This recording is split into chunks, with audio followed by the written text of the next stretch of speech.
opinions, and rants, all uncensored. Get it all out there. Say what you need to say without limits. The Real Red Reaction Show, powered by Hail Varsity. Say your say now at 402-466-3776 or tweet your thoughts at ESPN Lincoln. Only from ESPN Lincoln, 101.5 FM and 1480 AM. Welcome to it. It is Real Red Reaction from Iowa City and in Lincoln. Chris Schmidt, Elijah Herbal, Will Wilson, and Bill Hooks. Nebraska surviving in Iowa City 24-17. As many twists and turns, fellas, as there's been with this coaching search. The game replicated it. Nebraska 24-0 at half. And Iowa got a fumble. Iowa able to put a 90-yard drive together. And then two chances for the Hawkeye offense to tie things after a field goal. And the Black Shirts came through. Great pass rush. And finally, a third time's the charm with an interception. Kolarevic able to seal it. Our dear friend Quentin Newsom had a couple of chances to finish this off. It didn't happen. But, guys, it is good to be a Nebraska fan. You haven't said that in a long time. And we're here for you with Real Red Reaction.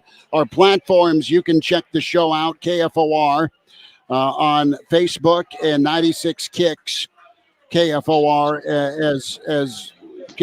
let me reset that, KFOR and 96 Kicks Facebook, ESPN Lincoln Facebook, and also across Twitter platforms with KFOR, Hail Varsity's Twitter handle, as well as H Varsity Radio, ESPN Lincoln's Twitter handle, and the Real Red Reaction YouTube channel. Numbers to get in, your chance to react at 466-3776, 466-3776, 800-825-5865. Guys, let's go around and give me a word to describe this ball game. Let's start with a word, and I'm going to say exhausting. You and I, none of us played, but man, it was there, and momentum flipped to wearing black and gold, and it looked like Nebraska was going to top themselves yet again in finding ways to lose. Think about this. This season, you've had two 11-point leads. You've had a 10-point lead. You've led 4 of the 6 West Division foes this season, and most of them by double digits. You know what happened against Wisconsin, and Iowa able to close like a freight train, but Nebraska withstood. Smitty, I'll start off, and you nailed it. Exhausted. I know I'm out hanging out with some buddies, but exhausted. And I can say one thing. For Nebraska fans, I got to feel like that was a healing experience. A lot of wounds tonight. Exorcism. Yes, whatever you want to call it. It felt good. We're watching it still. They got the trophy around. But we kept asking ourselves, why, as a Nebraska fan, up 17, and I felt like I'm not done yet. My stomach kind of hurt, and you're like, this can't be happening. And then the announcers kept saying, well, Iowa's got to go. 17.5 points a game that they score. It's like, all right, we're in good shape, but you could never sit still during this game. But again, a lot of wounds, a lot of stuff for Nebraska fans. That was a healing experience tonight. I think, exhausted's a good word, but guys, I mean, we just beat the Iowa Hawkeyes. I think we all look pretty good right now. This is what we look like after a win. I forgot how we all look, but we're all 10s right now, boys. Let's go out.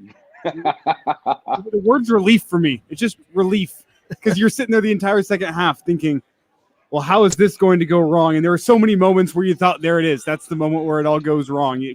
Especially late, Quentin Newsom drops the pick. They initially call in that play on the 3rd and 10, that catch on the sideline. There's so many moments in that game where you just went, oh, no, it's happening again.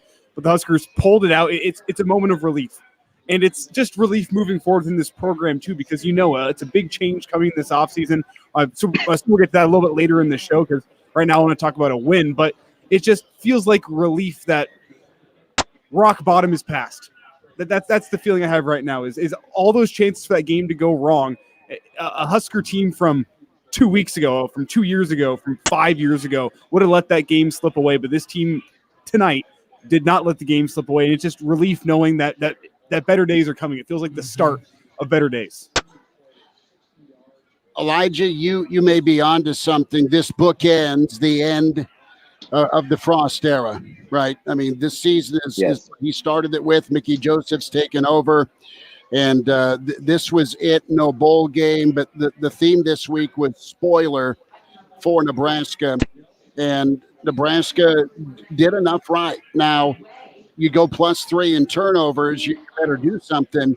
And for the most part, Nebraska said thank you for the hospitality. Iowa, 17 points of the 24 for Nebraska off turnovers. Trey Palmer went off for that 87-yarder.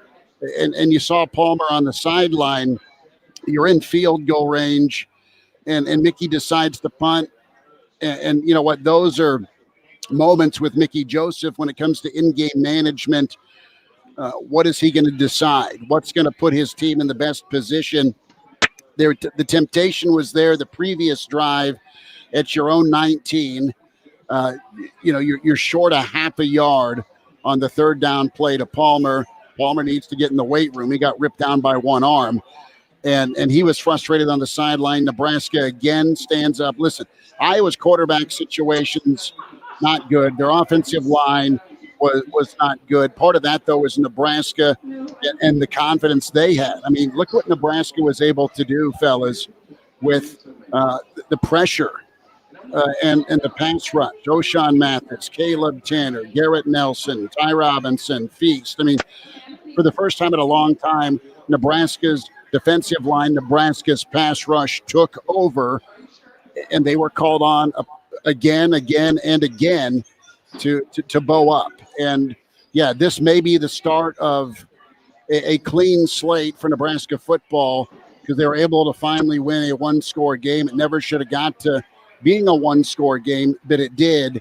Nebraska just, again, whoever comes in needs to address the run game. And I love Grant's athleticism, but if I see him run the football ever again for Nebraska, I can't see him dancing. He needs to go north-south.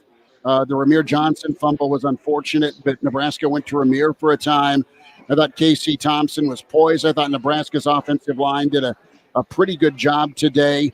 And Nebraska just, we get into Mickey Joseph and his strengths being recruiting, right? Difference in the ball game, at least offensively. Iowa did not have an answer for Trey Palmer in that first half for sure. But the tale of two halves, when you look at total yardage for Nebraska in the first half, well over 200, about 260 yards. I don't know that they cracked 100 in the second half, but you just can't turn the football over. Iowa did that. Nebraska, the story here is 17 of the 24 points. Don't apologize for it, but at least you got it finished. You got it done. If you're Nebraska, can chime in, can dial us up at 466-3776, 466-3776, 800-825-5865. Those are the numbers to get in here on Real Red Reaction, ESPN Lincoln, 96 Kicks, KFOR, across Facebook and across the Twitter platforms. Also streaming on the Real Red Reaction YouTube channel. Brennan says Mickey's pulled off two one-score games this year. Hot damn. Jeff says should have hired Mickey as head coach and give him some time. And Brody also chimes in, sick and tired of Grant not getting north and south. So that's where we're at. We'll get to your calls here in a moment. You can email Chris@HaleVarsity.com. Hooksy, Bill Hooks is in. Will Wilson, Elijah Herbal is, I don't know if he's gone to crack a beer or what. City. I am just across the street from Kinnick here at the Marriott. Their rooftop party and tailgate setup is incredible. We've had a great pregame, and Nebraska fans right now, a few more Husker fans filing in, grabbing a cold one. And Hooksy, there's smiles on Nebraska fans' faces tonight. There has to be. Again, I'll go back to it. A lot of healing moments for Nebraska fans. Just the night that we did and ruin Iowa's chance to go and win the West. You break that streak from 2014. But I want to go back to something that Nebraska, there's two things they haven't done a lot this year. One was get the turnovers, win the turnover battle. And they were opportunistic tonight. And they turned those in. And you mentioned it, to 17 points off those turnovers. Credit that offense for doing that. They didn't sit back and take what they had, but they turned those into points against a very good Iowa defense who were missing a couple components, who lost a big piece of that early on with a monster block, by Washington on the edge there. But this offense, man, give them credit. They were opportunistic.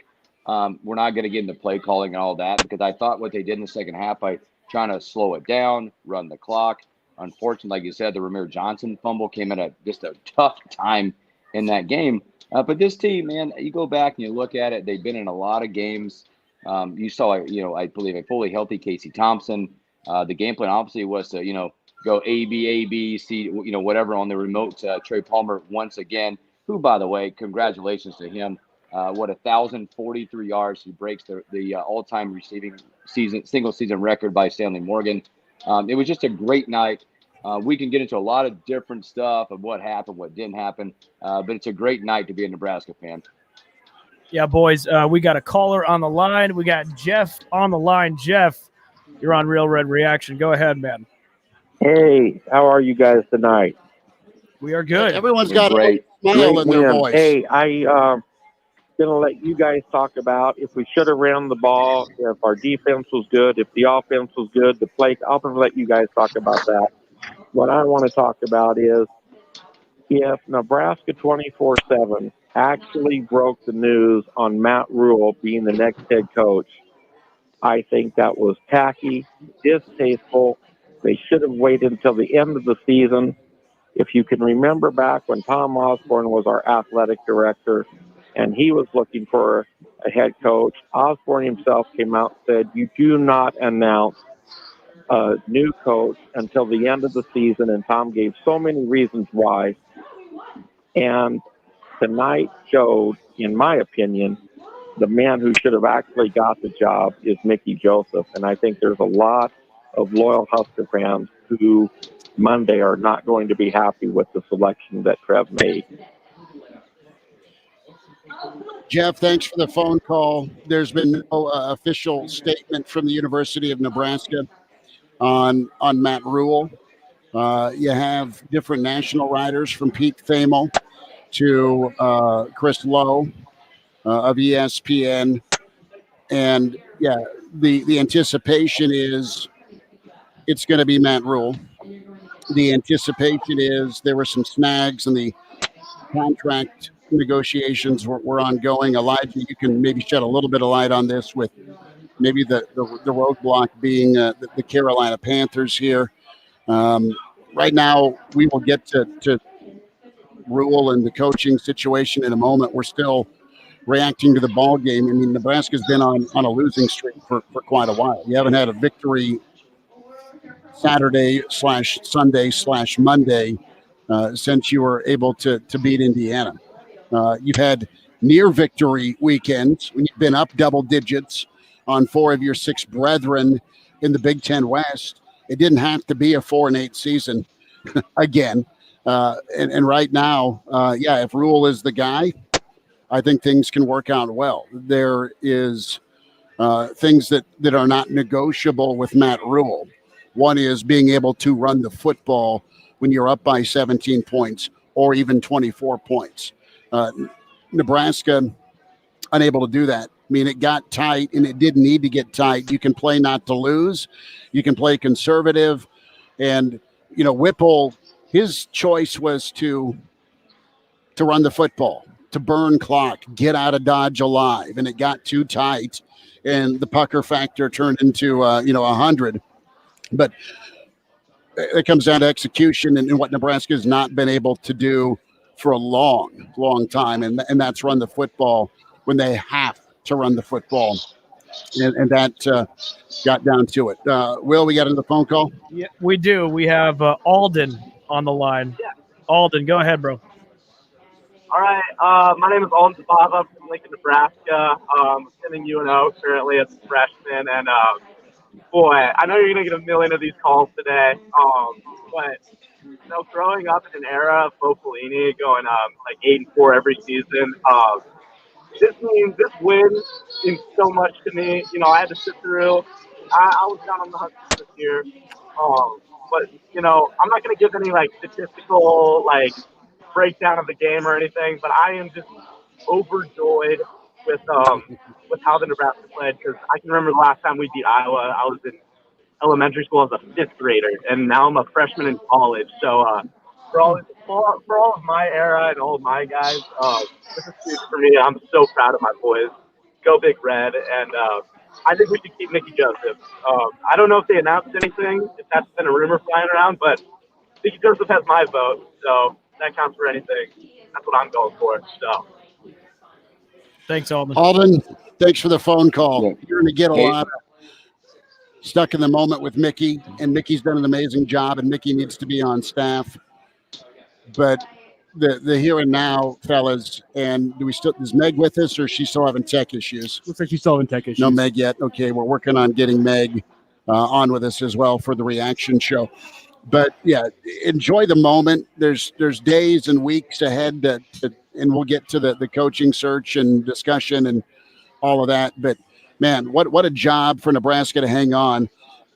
Did you guys think that, okay, this is same song, second verse? Were you expecting Nebraska to lose this game, or did you have a different feel just because Nebraska, for once, at least they were able to make some plays defensively off the edge? Elijah, you're grinning about something. So some of the comments in the chat are making me laugh right now. Well, leave it at that. But just your football team, all second half long, it was that clinch. You're clinched up watching this football game, wondering when is it going to go wrong? When is there going to be an interception? When's this Iowa defense going to step up and get them some points?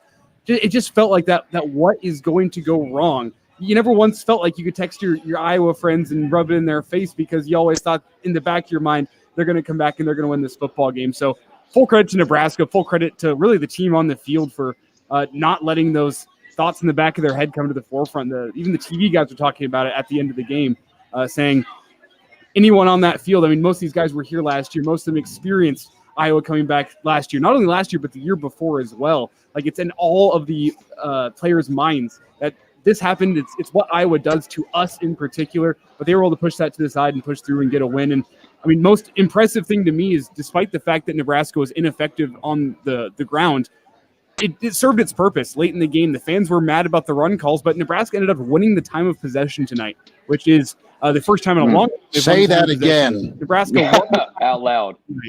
31 minutes and 15 seconds for Nebraska, 28 minutes and 45 seconds for Iowa. Novel concept. In the Big Ten, you win the time of possession, you win the football game. And Nebraska, they won the time of possession with some of those runs that, as a fan, you're sitting at home going, why is Mark Whipple calling run plays? We've gone conservative whenever aggressive is what won us this football game. But Nebraska won the time of possession. They killed the time off the clock, and they won the football game. That's all that matters at the end of the day. Schmitty, I'm still having a hard time thinking of our last caller, Alden, because you and I were not in our 40s yet when this happened, by the way. we didn't have the Santa scruff going. You and I both need a little just from in on the old beard work. I was going to go up top on you. I'm just saying the old kitty whiskers right there. Numbers to get can dial up here. React to Nebraska here on Real Red Reaction. How do you feel as a Nebraska fan? What's your one word to describe the Husker hang on 24-17 here in Iowa City? Chris Schmidt with you just across from Kinnick. The lights are still on at Kinnick, and Iowa fans a little bit mopey to the bar right now. Totally understand it, because you've seen this moment as Nebraska fans all too often over several years. Numbers to get in at 466-3776, 466-3776, 800-825-5865. We're streaming across the different platforms. We're on the air live here on ESPN Lincoln. Also, ESPN Lincoln Facebook and ESPN Lincoln Twitter. We have 96 Kicks Facebook, KFOR Facebook, KFOR Twitter, as well as the Real Red YouTube channel, and Hail Varsity Radio at Varsity Radio on Twitter is where you can watch the show. We'll get to your calls, your emails as well. Exhausting was the word I used, and it's been that type of season from Ireland to Iowa City. that Nebraska gets the appropriate amount of payoff. We'll have Mickey's comments coming up. Garrett Nelson took the Heroes Trophy to the Nebraska fans that made the trip to Iowa City. So there's a really cool shot. Going to give Sam McEwen credit on this on his Twitter. And there's Husker fans hoisting the Heroes Trophy in Kinnick. Garrett Nelson may sleep with the trophy tonight, just because that kid's been through so much. Yep. Caleb Tanner's been through so much. This whole group have had too many things go sideways on them in tight ball games, but the defense rose up. The offense did a lot in the first half, and Nebraska was opportunistic. You don't apologize for that. The good news is Nebraska was able to score 17 points off of turnovers, but they did it, guys, against an elite defense that they usually don't blink. Oh, you fumble at the 30, doesn't matter. I was going to block the field goal attempt after they force a 3-and-out. That's how the season is gone with this Iowa defense. And that's how good they have been. Nebraska just a little bit better because of some matchup advantages, i.e. Thompson to Palmer in that first half. Hooks, you go ahead, and then we got to take a call. Go ahead. Yeah, Schmidt, you mentioned a couple moments, and I think there's a couple moments that don't get noticed in this game from a clock perspective. Obviously, the early missed field goal by Nebraska, but from a clock side, you get the major big penalty from leaping over on the punt, would cost them 3-11. That was a 6-minute opportunity for Nebraska after that. So many moments in this game where, like you said, Iowa's not the team that beats themselves, and they did tonight. From a Nebraska defense, they got some takeaways, and they took advantage of them. It's not what we're used to seeing, but we're happy to see those moments happen. Guys, we got Greg in Michigan on the line. All right, let's go to Greg. Hey, Greg. Greg, you're up, bud. Go ahead. How you doing? Man, I'm so excited. I can hardly stand it. So excited to see that trophy in Nebraska players' hands. So excited for the seniors. Shout out to Chris Kalarvik, Traverse City, Michigan, right up the road from me. It just is a good feeling again to end the season on a strong note like this. Don't care about the coach right now. Just going to soak in this feeling. Have to get new slippers from pacing back and forth. I wore the soul of them. Greg, appreciate your That's awesome. tuning in and sharing your thoughts with us here on Real Red Reaction. And good for you. And I think most of the state was pacing. You had a subdued area where I'm at here, rooftop here at the Marriott indoor facility here. It's just a gorgeous setup with some fire pits, and everyone's just kind of having a few beers or sitting around a table waiting for something good to happen. And then there's the fumble right after the 90-play drive. Things get tight, and it gets to within one score.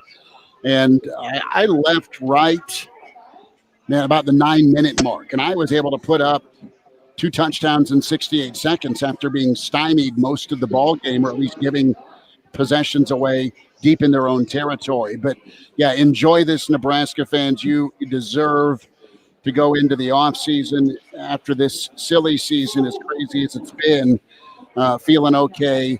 And it feels really good if you're a Nebraska fan, I'd have to think, because of who you beat and how you got it done. You were able to hang on. And that's not always been the case. Greg, thanks for the phone call. Hey, I know we're going to go to Mickey here in a minute, but if you guys haven't seen it, I know we're going to hear him speak.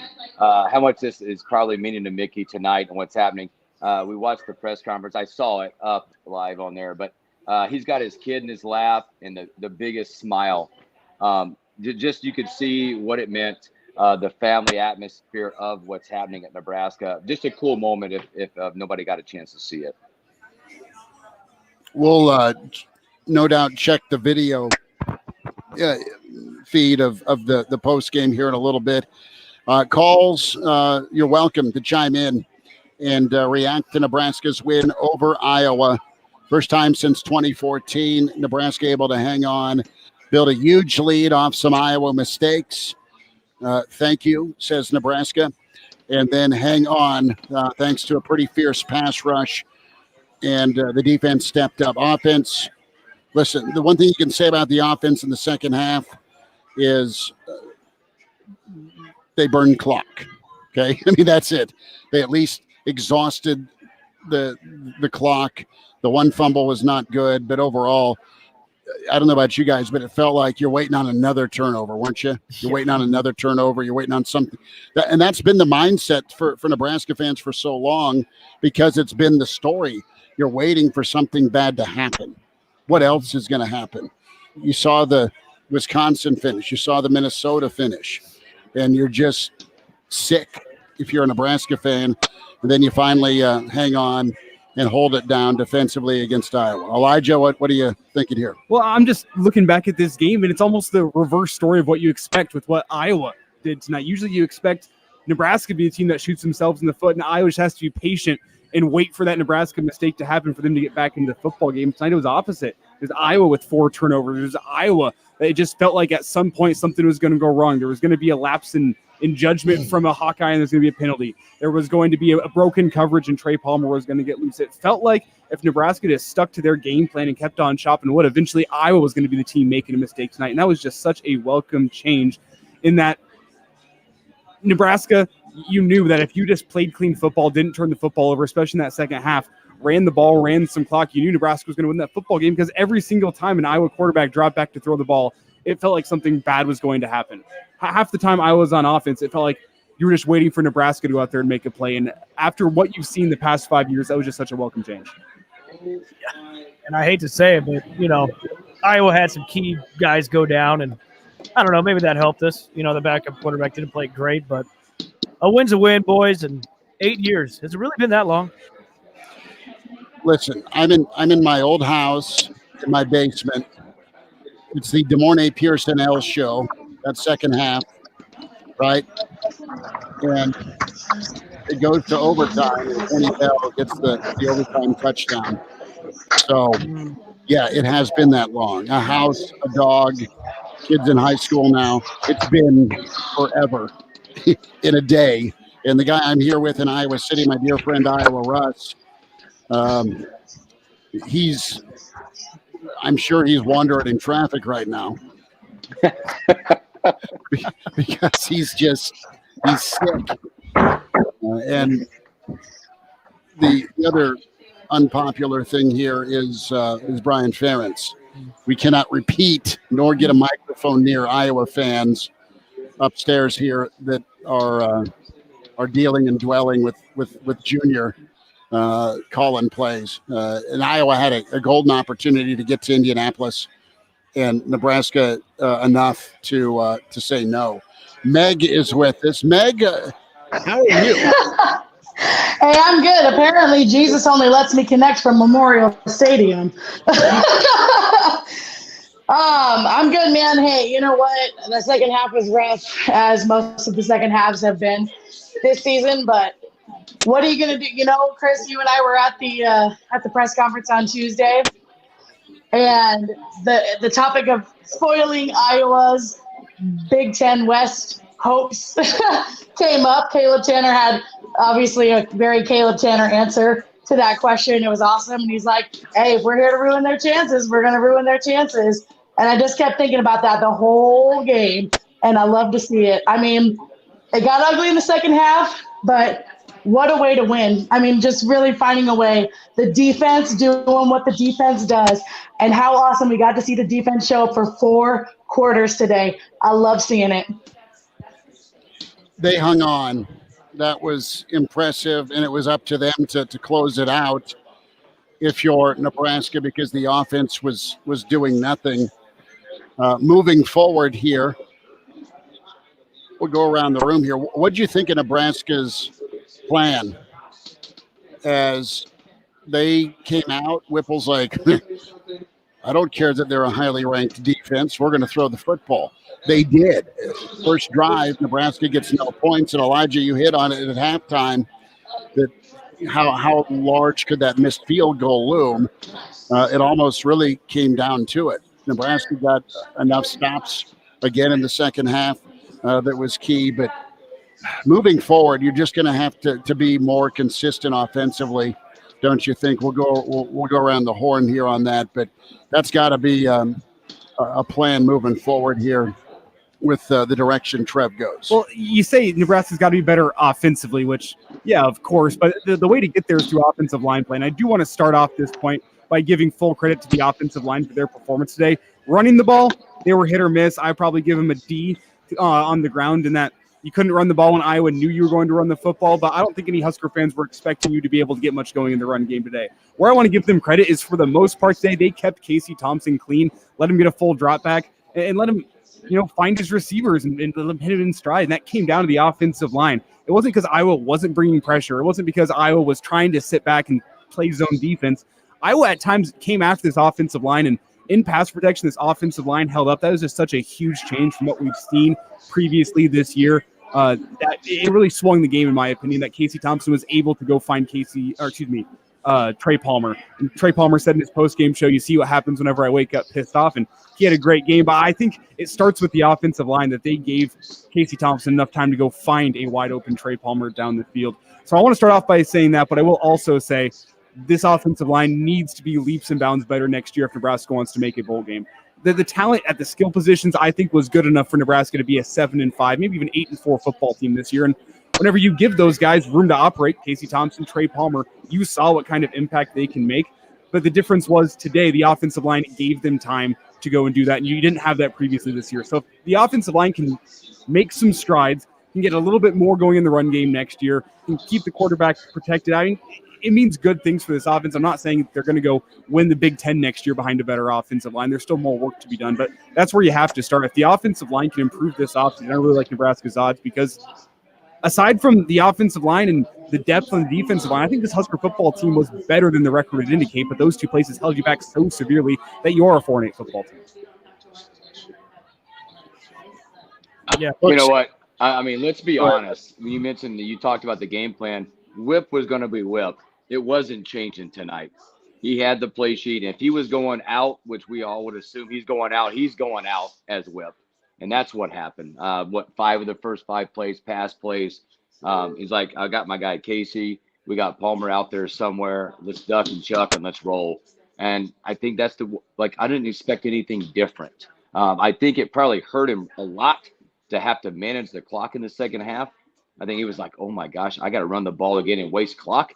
That's not who we are. But give credit to the offense and a lot to Casey Thompson late in that game to really become patient, to let the play clock run, because that is not Nebraska style. It's not whip style at the time. And Elijah, I agree with you. We've got to get better. And again, I think, the defensive line was really good tonight to get pressure on an Iowa line. It's not what an Iowa line has typically been. But both sides of that football in the trenches has got to get better for this team to, and it's probably more consistent because most teams can go and run the clock like that and get maybe 3 or 4 a pop. We were getting zilch and the clock was still running. It's just not going to work that way going forward. But overall, again, we got the dub, and you got to feel pretty happy. Yeah. I mean, I feel very happy. I like what you said, Elijah. Last week, I thought the O-line looked the worst all year long. But today, they might have looked the best. You said the run game wasn't great, but the pass game, they gave Casey room to do what he needed. And it's too bad Trey Palmer couldn't wake up pissed off every single game. That would probably would have helped us. But no, man, Hooks, I'm with you, man. I'm just happy we got the win. And, we've ruined Iowa's season. They were going to be playing in Indy, but not anymore, right? Do they have any chance of making it now? No, they had to win the football game. Football game. If Illinois and Purdue both lose, right? Do they still get in, or didn't? I think Illinois has the tiebreaker on them. I could be wrong. Oh, I think you're right. Yeah. What a fun night. It's a few Nebraska fans as they're in line here. We're at the Marriott here up top here on the roof. Iowa City, our location. Chris Schmidt, Will Wilson in studio along with Elijah Herbal, Bill Hooks, and Will Wilson, of course, with the morning hookup. And Meg also joining us. Numbers to get in, 466-3776, 800-825-5865. Greg dialed us up from Michigan and said he needs new slippers because he wore out his slippers pacing, and it got really tense. It was one of those, okay, you've seen this movie, you've seen the ending of said movie, but at least the outcome was different. We look at the second half, excuse me, and Nebraska got the ball, and I was wondering how would that opening drive of the third quarter go for Nebraska. They got an initial first down, but then ended up having to punt. Iowa muffed the punt, 3 plays, 18 yards. Nebraska's up 24-0. Iowa then responds, 7 plays, 75 yards. Nebraska 5 and a punt. Iowa forced to punt. That was a really key moment. There's been a lot of key moments, but that was a key moment as momentum was wearing black and gold a lot. But Iowa had a shorter field after Nebraska went 5 plays and punted, clinging to that 24-7 lead. Nebraska able to get off the field as Iowa had it in Nebraska territory. And that's really, guys, where you saw Nebraska's pass rush really start to assert themselves in the middle of that third quarter, about the 7-8 minute mark. And it was that way the rest of that third quarter and into the fourth quarter. Nebraska's pass rush maligned a lot. They really won the football game for Nebraska, the Garrett Nelsons, the Mathises, the Robinsons, and that's how it is. Nebraska and Kolarvik getting the interception to seal it. But you go +3 on the road with turnovers, you better win the football game. Nebraska is probably one of the few teams in college football that's not always an assurity. They got it done today. You guys want to get to the Mickey Joseph post-game press conference? We got about 6.5 minutes of Mickey whenever we want to get to that. So just throwing that out there. But no, we're going there now. That sounds good. Give it pulled up. Yep. All right. Okay. Mickey Joseph, his post-game, and the Huskers get a win in Iowa City 24-17. They fought every Saturday that they came out. Nobody can deny that. Because that's what we asked them and that's what we expected out of them. You're talking about a high-character group. I love them for that. I love these coaches for that. And I wouldn't trade it for the world. They finished something that they started, and that's what we asked them to do. Questions? Do you think you could score that many points on that defense? Well, we thought we had some good matches with our receivers on their DBs. It was if we was going to be the hold up and protection, and we did remove the pocket, kind of threw them off a little bit, but we didn't. We felt good with our receivers against their defensive backs. Nebraska win over Iowa and 8 tries. I mean, what's this feel like just for the kids? Well, I'm happy for them because they hadn't beat them in a while. You know, I told them, I said, you let Wisconsin off last week. Let's not let these guys off. But you can see that, you know, they believe in one another and they kept fighting. Talk about trust. You punted there on 4th and 1. I assume you trusted your defense to get the stop. Well, guys, we're gonna give them all their black shirts back and let somebody else see who's gonna have to deal with it. But we're gonna give them all their black shirts back. But yeah, I trusted what they've been doing. They've been playing lights out for the last couple of weeks, so we trust that we could put them back on the field and they was gonna get a stop. So they get the black shirts back tonight or tomorrow? Well, I'll probably get them back tonight when they get back, but it'll be in their lockers when they come in on Monday. I think when things slip, kind of going soft there at the end, did you have any any notion like? No. I've been doing this long enough. I keep telling you I'm from New Orleans. We don't panic, you know. And you know, we just had to keep fighting. We had to keep throwing blows, and we had to keep throwing blows. And if I feel like I'm panicking, then they're gonna panic. So no, we was gonna keep fighting at the end. You didn't sense that from your kids either, though. No, because if Daddy don't panic, the kids don't panic. Trey broke a single season record too with the Daddy. Just talk about his season and what he did in this game, kind of breaking it open. Well, Trey, we thought that they was going to have trouble guarding Trey, and we just talked to Trey this morning about just use your speed. You know, don't tiptoe through it. Just put speed on them and see if they can cover you. And Trey did a really good job of running by him and catching the football.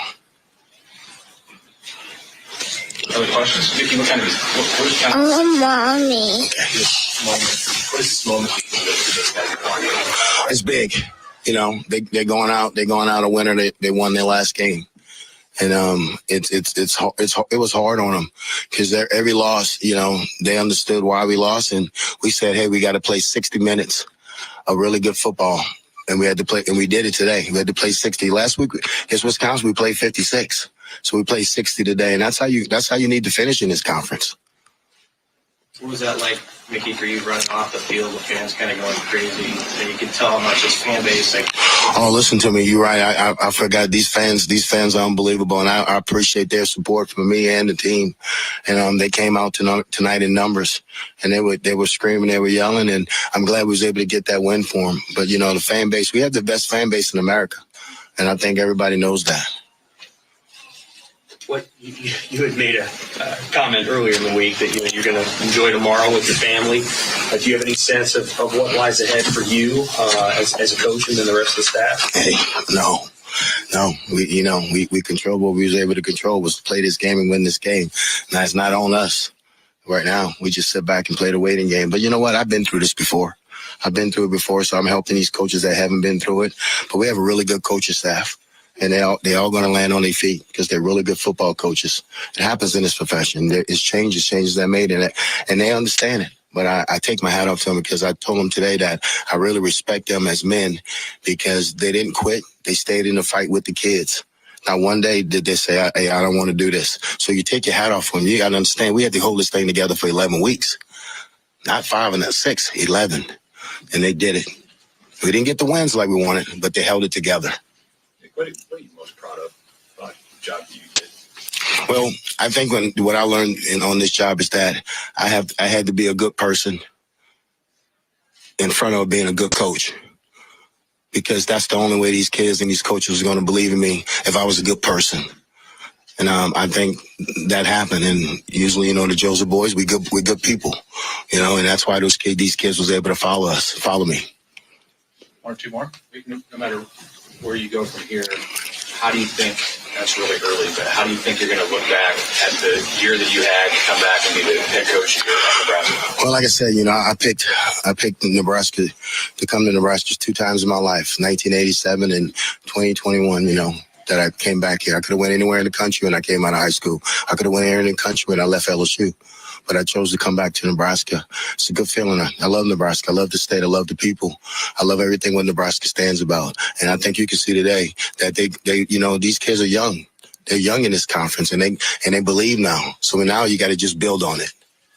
How proud does that make you that you got them to believe in this? Oh, very proud, because I knew it was going to be a tough task. When you make a move like that early in the year, you got to really capture the kids. So we had to start right away. You remember, we changed the way we were practicing.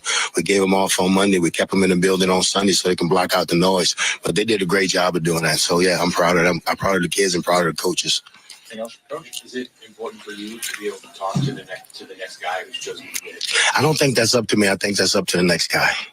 I'm good because I understand the next guy comes in, he deserves to pick his staff. And I'm good with it. Like I've been over this thing over 25 plus years. And I got a pretty good resume. So somebody's going to hire me.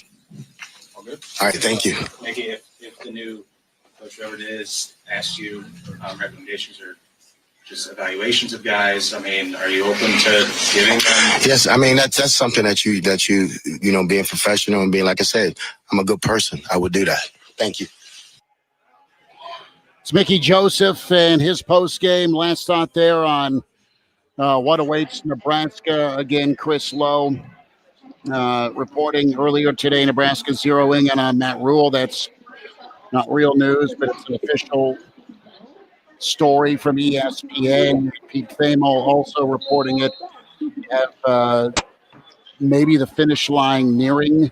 Some of the buzz in the press box before kickoff. I talked to a couple of folks, was that Rule perhaps has turned the job down twice. Where do things stand? Or is it a Carolina Panther supplement roadblock? Or is none of it true? Right?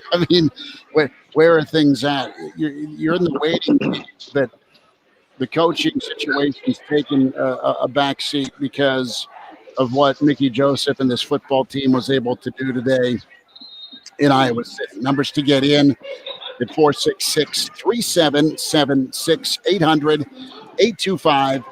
800-825-5865. Your Real Red Reaction. We'll get to your phone calls in a moment. Guys, there's a wave of things to consider. Mickey says the black shirts are going to be back. That's great. You have a number of guys who have decisions to make, whether to move on or to stay. And a lot of that stems with, is Mickey on staff? Does Bill Bush stay? What's up with Applewhite? I mean, you have turnover in the coaching profession, and you've had it quite a bit at the University of Nebraska. What's the future hold for this football program and current guys on staff when Trev makes his announcement? You've got Husker volleyball going on tonight.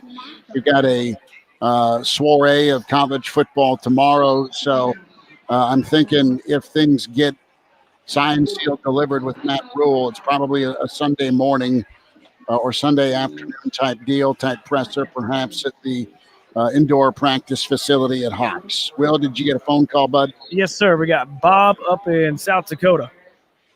Bob? Bob, go ahead, bud. Hello, can you hear me? Yes, we got you. Hello, City. How's it going? Hey, brother, it's I can't hear alive and City, kicking though. here in Iowa City. There's a little bit of red here at this tailgate, this post game. Hey, City. I tell you what, I thought Wednesday was wonderful, and it is. I'm working on my brand new paid-for home on Wednesday. Now Christmas has come early today with Nebraska beating Iowa. I'll tell you what, between the two things that happened in my personal life, I'm just my head got bumps on it from bouncing off the ceiling.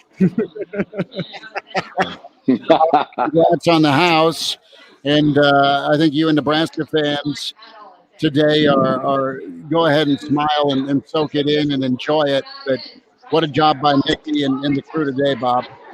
Well, you know what the thing is, though? The last time Nebraska beat Iowa was when, guess what? Bill Pelini was coach.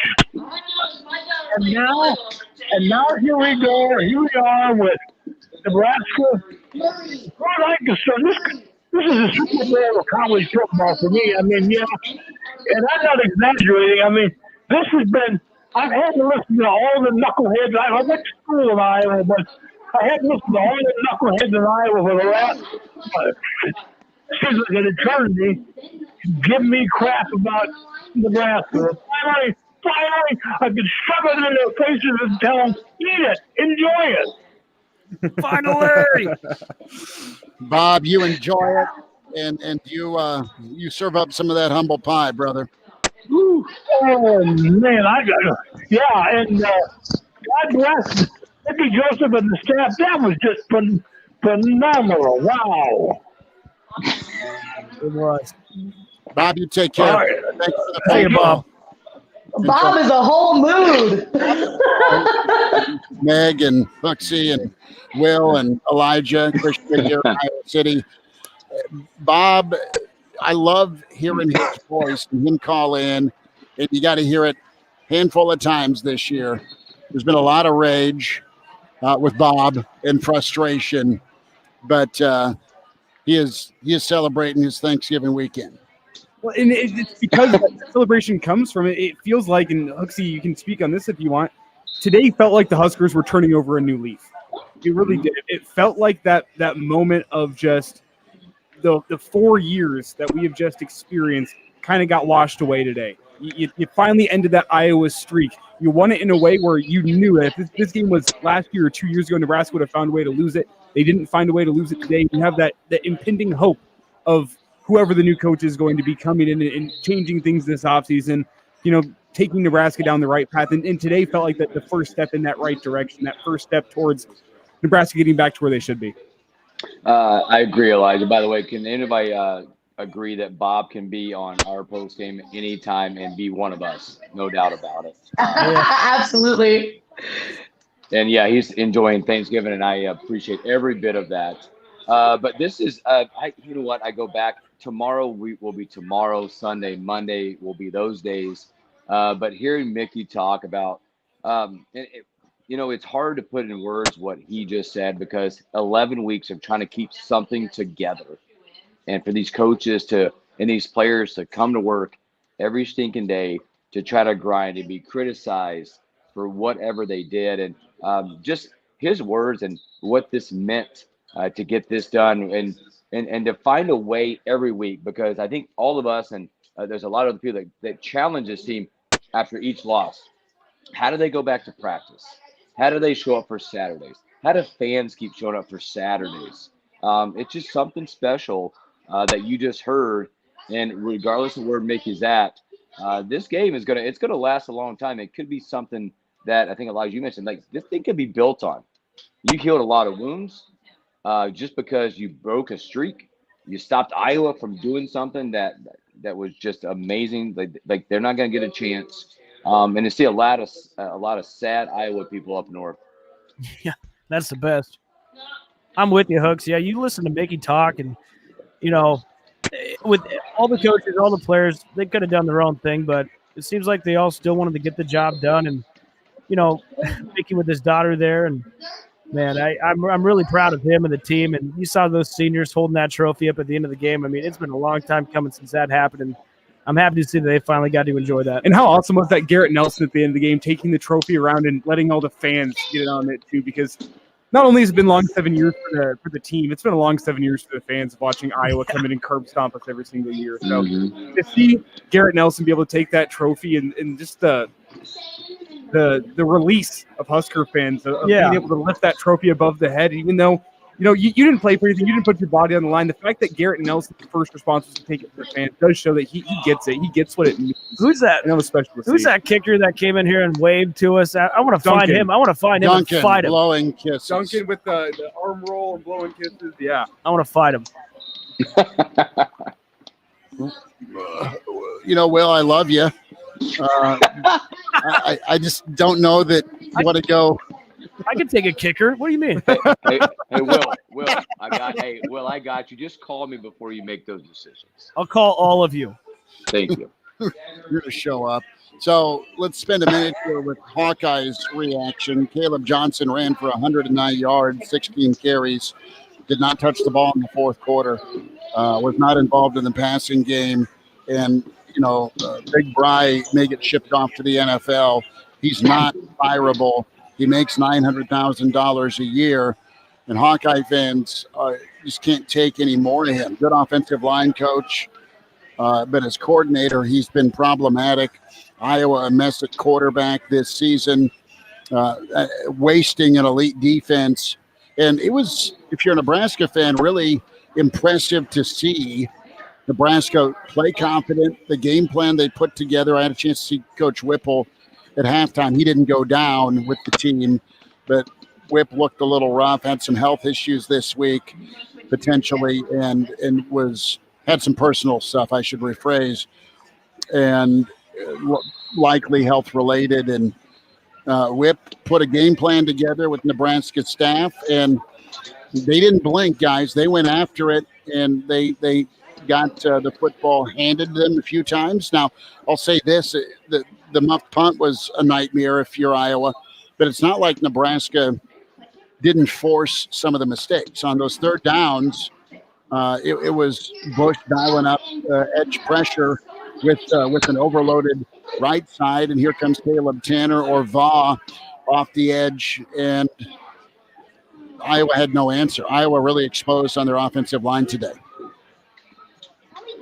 I'm not sure exposed is the word I would use for Iowa's offensive line today, but I think it was just the game plan from the Huskers. I mean, we talked about it at halftime, that slot blitz coming from the weak side, where, Schmidt, you even noticed, and I looked, and the Nebraska was overloading one side of the line of scrimmage. They were overloading the strong side and then bringing a blitzer from the slot line up over the receiver from the backside. And Iowa never quite had an answer for that. It's not that I don't think Nebraska's offensive line came in and outmatched Iowa's offensive line, saved for a few plays. I really do think Bill Bush had a phenomenal defensive game plan that he came out with in the first half. That's why Iowa's offense looked so ineffective. They made some adjustments in the second half, including looking for the tight end just a little bit more. But I think that was Bill Bush making Nebraska's defense look that much better than Iowa's offense. Iowa's offense isn't great to start with, and I think Bill Bush came out with damn near the perfect game plan to combat what Iowa tries to do offensively. Guys, and you know what, Elijah, to go, what you said, I was going to go there. Bill Bush, what could be said about the job that he's done since he took over? I think that defense, and minus because the offensively, obviously we've had some injuries. Casey Thompson going out was a major injury when he went out, but that defense put us in games 4 of the last 5 times. Trips out. I mean, they've done a phenomenal job. And today was just another, feather in his cap on the job he's done with that group. Hey guys, we got Greg and Hickman on the line. Greg, go ahead. Hey guys, long time, first time. Thanks for having me on.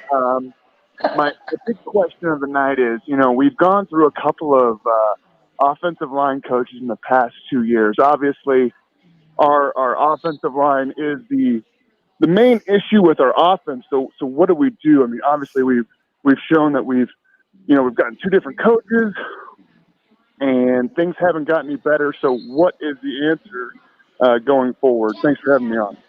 Simply put, in my opinion, you need an infusion of talent. That's the simplest way I can put it. You've tried to develop these guys, and you can try to give them a new coach, try to develop what's already there. But if 2 coaches can't do it, I think it's just the number one sign that you need an infusion of talent. That's the simplest way I can say it, and that's what I'm going to stick with. You need an infusion. I'm not saying these guys are all going to be backups, but I think you need an infusion of talent to be able to push some of these guys that aren't getting any better right now. Well, I'm going to go to who is evaluating the offensive line offers. Okay. To your point, Elijah, you need to infuse talent. You need to be right with the talent you evaluate, and that talent needs to be given time to develop. You can't be playing young guys and expect good results in the Big Ten on the offensive line. You're just gonna take your lumps, and you hope the payoff is all right in a second or a third year. Ben Hart's been in the program for a while, and he is still working on his consistency. Turner Corcoran's moved 3 different spots and never really had a chance to settle in. You've got COVID, you have injury last spring, so he's not had a chance to just be healthy and work. It's always game day Saturday where he's going from left to right tackle or at guard. You have some stalwarts like Hickson and Bando that are 6-year guys that are what they are, and they're kind of throwback gritty guys. And then Piper has reemerged after Williams got dinged. So Nebraska needs better talent on the offensive line. Nebraska needs better evaluation with who they bring in that they think can play at a Big Ten level.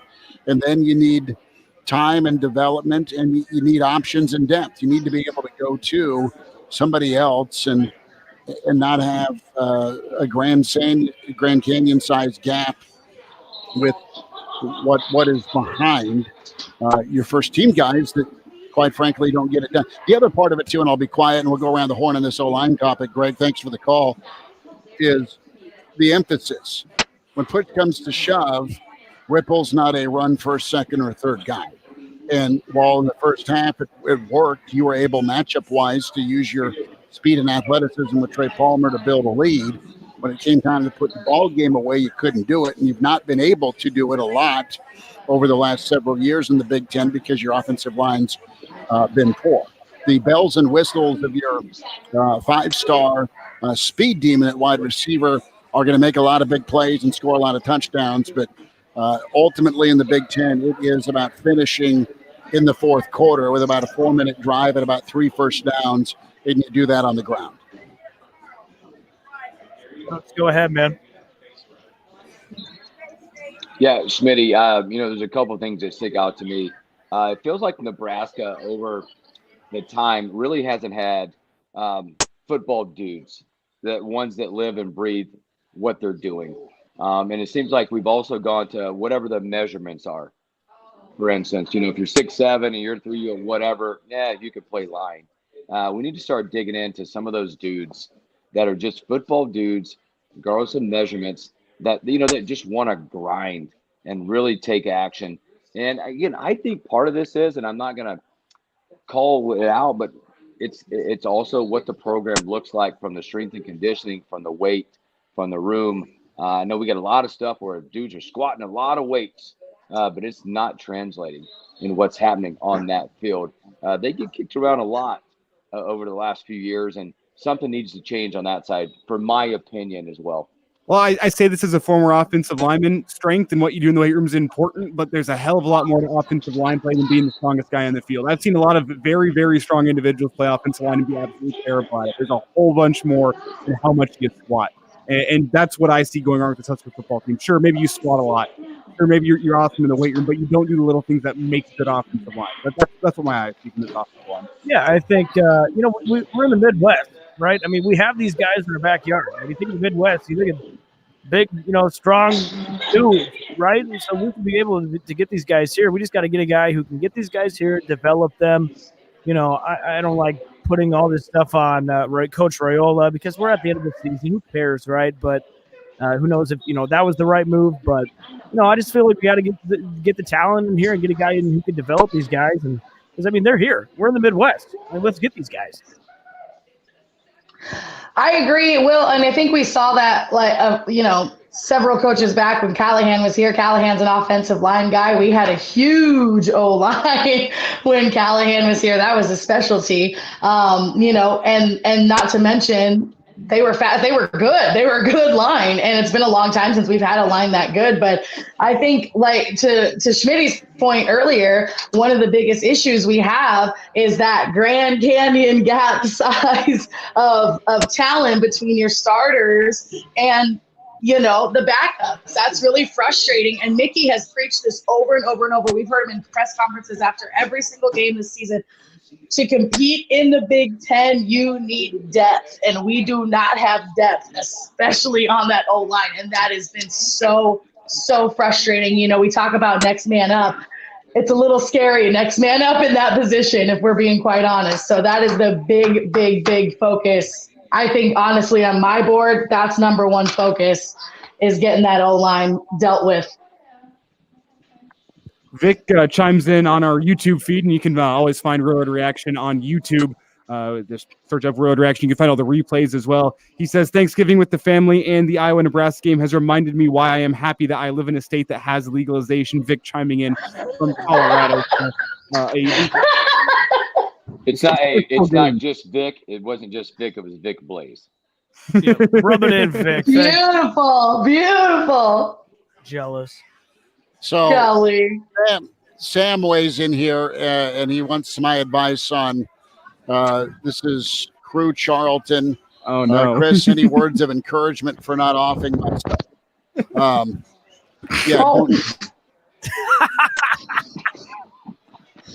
Find Jesus? Don't do that?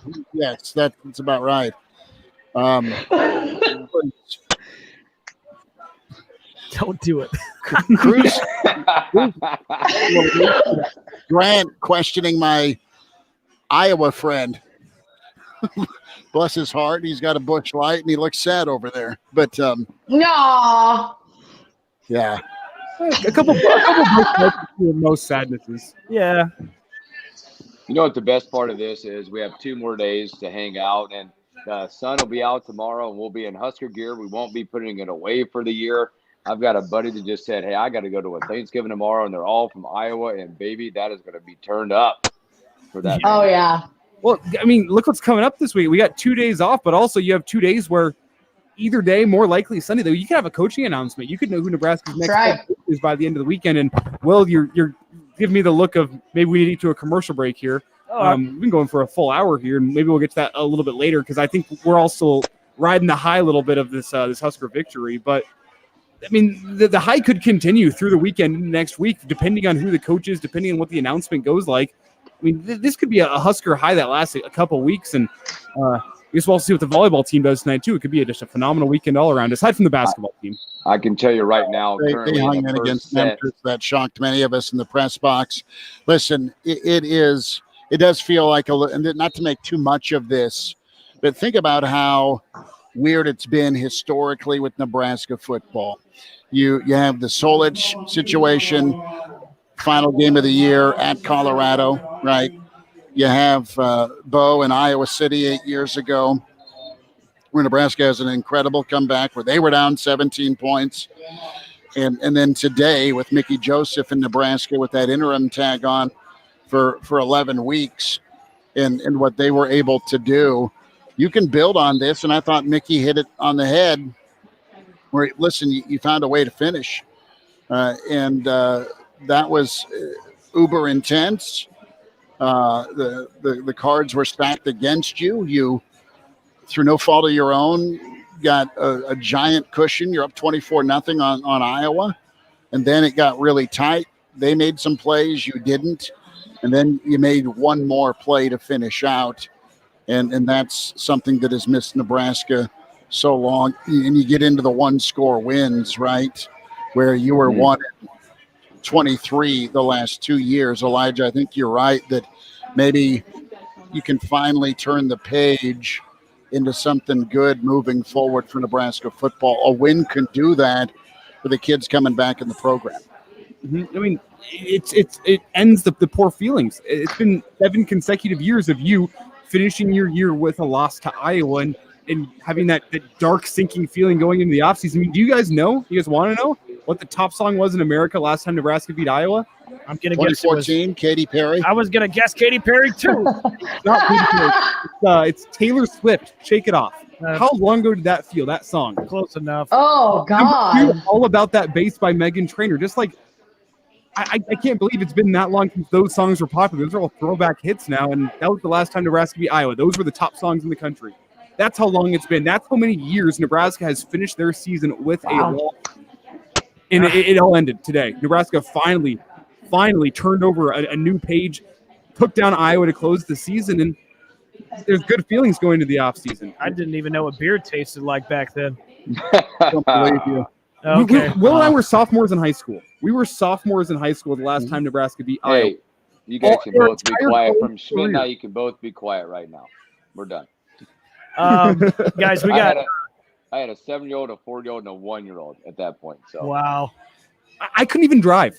I could not drive legally the last time Nebraska Lincoln was beat safer Iowa. for it. Way safer. I agree, Schmitty. Guys, we got Scott on the phone. Let's go to Scott. Scott, go ahead. Thank hey you guys, for this is calling. Scott from Phoenix. I was just wondering if maybe you were thought that they might have been a little too soon with their firing of the head coach in week 3, and if you thought that maybe if he had stayed for the entire year that he might have been able to do just as good as we ended up finishing this year. Are you All guys right, thank you very much. getting the prank call here? Scott in Arizona. Saying the last head coach. I don't think his name's actually Scott, man, who just called us. Scott in Arizona, thanks for listening and thanks for calling. Oh, it took me a second. I like that no, one, Scott. I think Thank you. A tough decision was made to move on, and I think all parties are probably better for it. But enjoy Arizona, Scott, in Arizona. Man, let's take a timeout. We'll regroup. More time for you. Iowa City is down and quiet. A few Husker fans are enjoying themselves. We're here on the rooftop at the Marriott. Great fun. The pregame and Real Red Reaction can watch the show if you're listening to us on ESPN Lincoln, on Hail Varsity Twitter at HVarsity Radio, KFOR Twitter feed, as well as the ESPN Lincoln Twitter feed, Facebook Live on ESPN Lincoln, 96 Kicks, and also KFOR, the show streaming live on YouTube on the Real Red Reaction feed and page. We are presented by Currency for all your equipment financing needs. Go Currency, a quick timeout, more of your thoughts and calls, and we'll dive in. We've hit a lot on the game. Nebraska hung on. That's not been typically the story against Iowa of all teams.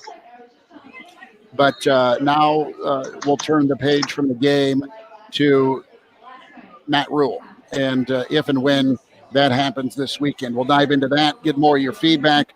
It's Real Red Reaction here on ESPN Lincoln, ESPNLincoln.com. Imagine buying a pair of sneakers and getting a soothing, gentle foot massage like you'd get during a relaxing pedicure just by walking. Skechers' new Massage Fit sneakers. Because Skechers, the comfort technology company, has designed a unique innovation that makes it feel like you're pampering your feet with a gentle massage in every step. The secret is Skechers' new patented wave technology on the sole that gently massages your feet while you're walking around. Find them for men and women at a Skechers store, Skechers.com, and wherever stylish footwear is sold. When you can't stop, there's Vicks Vapor Rub. Vicks Vapor Rub sends powerful medicated Vicks vapors right to the source of your, so you can experience cough relief, and breathe easier. Generations of families have trusted Vicks Vapor Rub to help relieve the worst cold symptoms. So next time you have a cough, reach for the Vicks Vapor Rub. Vicks Vapor Rub. Cough relieving is believing. Attention skilled trades professionals, industrial mechanics, plumbers, steam fitters, and electricians. Continental Conitech in Lincoln is paying $32.76 an hour to start. And with certification, you could earn up to another $4 an hour and an extra $1 an hour for shift differential, plus a $3,000 hiring bonus, increased 401k contribution with great benefit and vacation time. If you've got trade skills, put your future in motion. Apply today at continental-job, keyword Lincoln.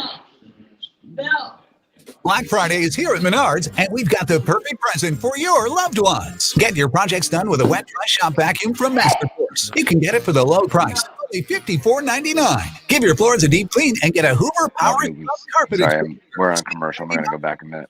And get it for only $149. Hurry into Menards this Black Friday for more. I know, just ironic. It's open at 6 a.m. Black Friday. I know, just. I wanted to know why some people who get COVID-19 so bad. I found out it may be because they have a high risk factor, such as heart disease. One of these chicken wings. It Being was overweight. just funny. I was just telling how funny it was. Like Even symptoms feel mild. Factors can increase your risk of COVID-19 turning severe. If you're at high risk and test positive, what's up itself? You can do, like asking your healthcare provider if an authorized oral treatment is right for you. Learn about an option at treatcovid19.com. This message is sponsored by There's never Pfizer. any FOMO with the iHeartRadio app. You won't ever have to miss out on your favorite shows and contests with this radio station again. Radio 24/7, 365. We're here when you want us. Stay connected and listen anywhere when you download the free iHeartRadio app. The Super Saver Game Zone has everything you need to start the football season. Grill out, serve the best sides and drinks, all from Super Saver. Super Saver, we sell for less. Get your ESPN Lincoln sports fix anywhere, anytime at ESPN.com or on the go with the iHeart or Radio.com app. Powered by Limitless Mail Clinic. ESPN Lincoln's Real Red Reaction Show, live with your calls, opinions, and rants. All uncensored. Get it all out there. Say what you need to say without limits.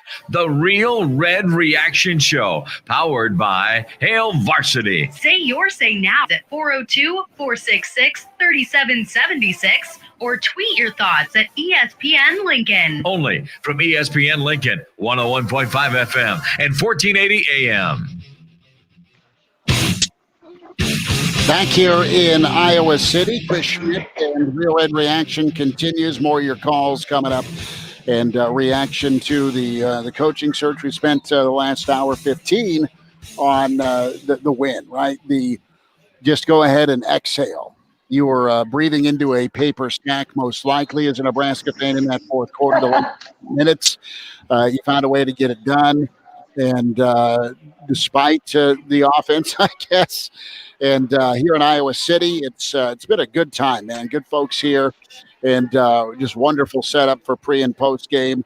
Bill Hook's with us here. Will Wilson, Elijah Herbal, Meg, also from our friends at 96 Kicks and the Eagle. And we're streaming here. They have already. I mean, this place is emptied out of gold and black, and there's more red helping beer sales for the state of Iowa here in Iowa City. There's a few Go Big Reds going off in the distance, but they have whistled last call here, and that is last call. We've been there, right? As sports fans, you've gone to see your team live or die till the end. Live or die after your team loses, a back and forth game, or a game that suddenly became tight when it wasn't. We have some comedy going on. Elijah, what's shaking? Oh, I just said you said live or die, and I said the loss, it's live or die. So that's true. Yeah, we've got some interesting handles by our friends that are chiming in on Real Red Reaction YouTube. Yes, the stream channel. Yeah, I'd like to say so. Gold member. say on air some of the handle names, but it's very creative. Gold member. Well done, guys. Maybe Sunday's the day for an announcement with Nebraska. Just to reset, you've had Fox Sports and ESPN report that things are nearing with Matt Rule. He's been Nebraska's target, and it's been a bit of a dance. Matt Rule is a guy that is uber controlling in a good way. He's built, he's won, he's line of scrimmage oriented.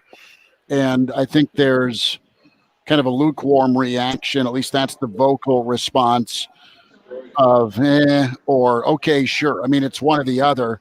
There's a little gray area too. And then there's still the Mickey contingent that now in this moment are like, Mickey's done a lot. He went 3-5 in the Big Ten. That's as good as Nebraska's done the last several years. So you still have a large voice for Mickey to have the job. I think that's unlikely, but the volume should get louder and louder for guys like Bill Bush and Mickey Joseph to be retained. Just my 2 cents on that. But Sunday, perhaps, if things can get finalized. But this thing, we'll start with you, Will, and go around the horn on this. This thing's been so quiet. It's been so twisty and turny. I mean, that fourth quarter we just watched represented the coaching search. I mean, right? The game kind of felt like that because, what's going to happen next? What's the drama been like? And to Trev's credit, Trev's done a great job of being quiet with this. So you've had rumors and smoke kind of erupt, but no national pundit, which is usually the case, has gone forward with breaking news that the hire has officially gone down. It sounds like there's still some discussions going on. Well, from what I can gather, and from what we're hearing here in Nebraska media, this seems to me to be the story of what we heard Wednesday. Remember, a lot of local media is reporting that Matt Rule is still from this picture. It seems to me this is this story getting out and getting around to national media. I don't think this thing is done, and I'm not confident it's going to be Rule until it is actually announced, just because there's so many moving pieces behind the scenes, particularly with what I'm hearing, the Carolina Panthers. This contract is going off to the Panthers before it gets signed, sealed, delivered, to make sure there's not going to be issues with the buyout that the Carolina Panthers are currently paying. And it sounds like right now that is the holdup, that's the hitch. At least that's what I'm hearing, that it may be somewhat agreed to in principle. I can't even necessarily go out on a limb and confirm that, but with the way this is moving and the way the national media is reporting, I don't think this deal is dead. I think something else or something would have come out, somebody would have known. I don't think this story gets leaked if this is dead. However, on the other side, it also hasn't officially been announced, and there's no one that is willing to go out on a limb and say it's officially announced. And from what I'm hearing, it's because the Carolina Panthers are the hitch in this process right now, holding up the deal from getting done. And the question in my mind goes to, where did this leak come from? Did it come from the Nebraska side of things? Did it come from the Rule side of things, at least with what we're hearing today? Is this a PR battle trying to get the Carolina Panthers to go, okay, now everyone thinks he's going to Nebraska, we're not going to hold this thing up, we don't want to be the bad guys here, or what's going on behind the scenes? That's what I'm trying to figure out right now. But I can tell you, I don't think it's a done deal as of right now. Could it be by Sunday? Very possible. But I'm not willing to go out and say this is a done deal just yet. There's still a lot of pieces and moving parts that need to be going on behind the scenes, and it need to be, T's crossed and I's dotted, and those T's are not crossed, those I's are not dotted just yet. Yeah, I mean, you're right. Anything could happen. We've seen coaches. We've seen the same report of a coach going to get hired, and then he doesn't get hired. We'll have to wait and see. But for this exercise, I am going to guess that Rule is going to get the job. And when I think about Matt Rule, I mean, obviously he has done amazing things at schools. I mean, if you could win at Temple, I'm very impressed with that. Temple, out of all places, he won there, and he actually had a few 5 stars there, believe it or not. Temple is the school of G5 currently that has the most players in the NFL right now. Wow. And it's all fully credited to Matt Rule. I think 20 plus of those guys were either Rule players or Rule recruits. Yeah, Temple of all schools is the one of all the G5 schools that has the most guys in the NFL right now, and you can attribute most of that to Matt Rule. Yeah, then he went to Baylor, and after everything that happened there, won one game and then played a New Year's Six bowl. I mean, he is known for going to schools that are dog crap and brings them to a winning time. And I think he can maybe do that. I think it's the right hire. I do. Hooks, let's go to you, and then we got to take a call. So go ahead. First of all, can we go back? Trev told you this was going to happen, how it was going to play out. The number of names, the smoke, the screens, all that stuff. I don't know how he did it. Maybe it was just working from home nonstop, or lighting 3 or 4 jets up at wherever he was taken off from, and you have no idea where those jets were coming from, but it was the best kept secret so far in the entire world. And whatever it ends up being, we had someone tell us, and I heard this, it doesn't matter. Like, this is when we had the former coach get announced, there was probably 99% of the people in this state were on board. Now, if you had the man upstairs, like, hey, by the way, we're going to have the guy upstairs coach your football team, like, whoa, wait a minute, time out. Can he recruit and can he run offense? So can he develop an offensive line? But that's where we're at right now. If it's Matt Rule, let's get you up and go. Hopefully, like Shmini, I agree with you. There's got to be some noise for Mickey, for Coach Bush, to be on whatever staff gets announced. And whenever it happens, we'll sit back, we'll cover it. And like Nebraska fans will do, we'll probably mumble and groan a little bit. But at the end of the day, we'll fill the stadium and be supportive. Yep. Guys, we got some calls on the line. Let's first go with Charlie, okay? Charlie, go ahead. Thanks Hi, for guys. calling. This is Charlie from Crete, Nebraska. I was just wondering if you guys think that Mickey hurt his chances as the head coach by kind of showing a little lack of leadership by not taking control of the offense. He took control of the defense. He replaced Chenander or whatever, and the defense obviously improved whatever little bit they did. But the offense obviously sputtered as the season went on and didn't get any better. So I'm wondering if you guys think that maybe him not kind of taking control and maybe doing a little more about the play calling and everything might have hurt his chances in the long run to be the head coach. I want to jump in on this first because I want you to look at the game today and what Husker fans were calling for all year. Oh, Mark Whipple's terrible because he won't stop throwing the football. He won't commit to the rushing attack. What worked today? It was Whipple ball. Whipple ball worked today and really all year long. Whenever Nebraska's offense has had success, it's been Whipple ball. And while as frustrating as that might be, while I don't think that's a recipe to win in the Big Ten, I do think it was Nebraska's best recipe to win football games this season, simply for the fact of look at the offensive line. The offensive line couldn't open up holes, and they struggled to protect Casey, but whenever they couldn't protect Casey, Whipple ball worked. And do I think that Whipple ball is what you want moving forward? Definitely not. I don't think it's a recipe to succeed in the Big Ten long term. However, I think you also have to look at the talent that was on the roster this year and understand, you know what? Airing the ball out and running Mark Whipple's offense probably was the best way for Nebraska to win, barring a couple games whenever Casey Thompson wasn't your quarterback. Good take, Charlie, and thanks for the question. Appreciate you calling in. Mickey's been very adamant about, listen, I'm going to let my coaches coach. I'm not going to micromanage, and that's that. And today Nebraska won and got some big plays. The difference was scoring off turnovers, but also it was 87 yards to Palmer, right? It was going downtown. And then Whipple tried to burn clock, tried to run the football. Did they work on it enough? Did they emphasize it enough? Did they get good at it? No. He tried to do the right thing and run the football, and it didn't work. So he's damned if he does, he's damned if he doesn't.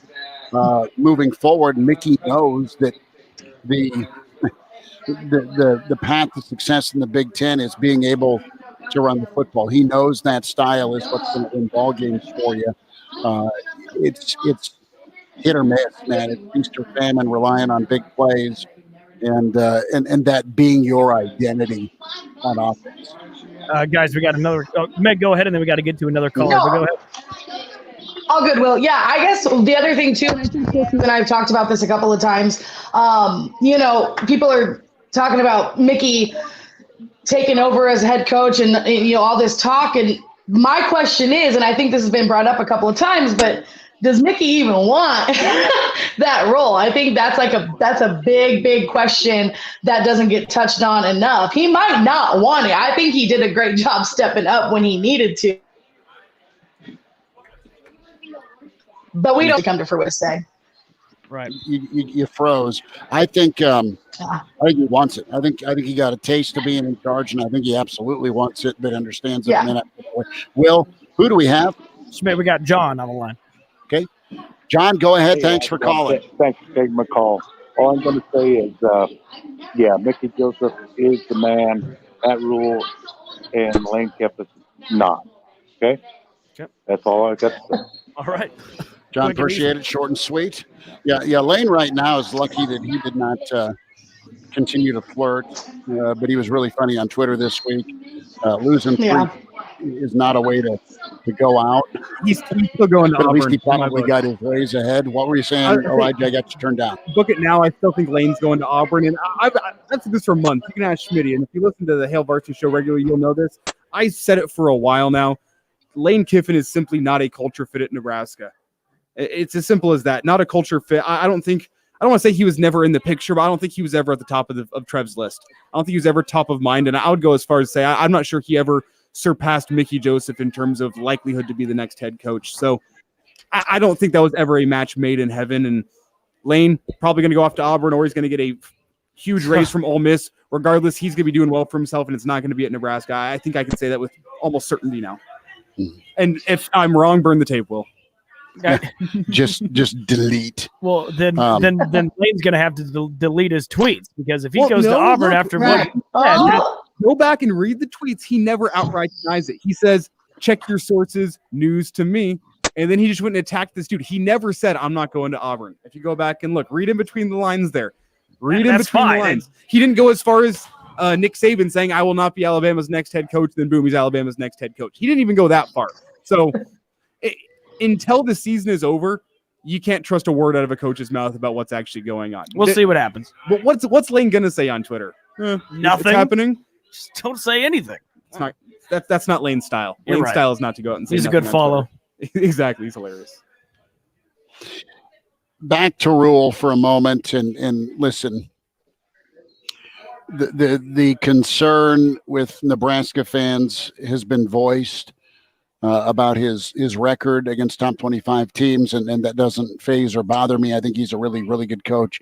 It's the fact that he's been nomadic, and you jump from Temple to Baylor, totally get it, and you jump from Baylor to the NFL, totally get it.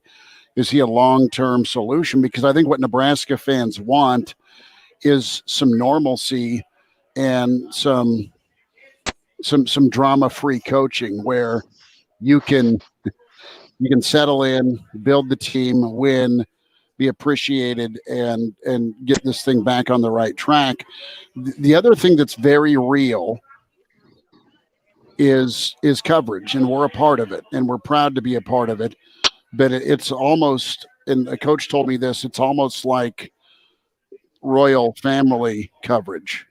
It's not what's going on with the royal family, what's the drama surrounding the royal family. Okay. And it's that spotlight is super intense.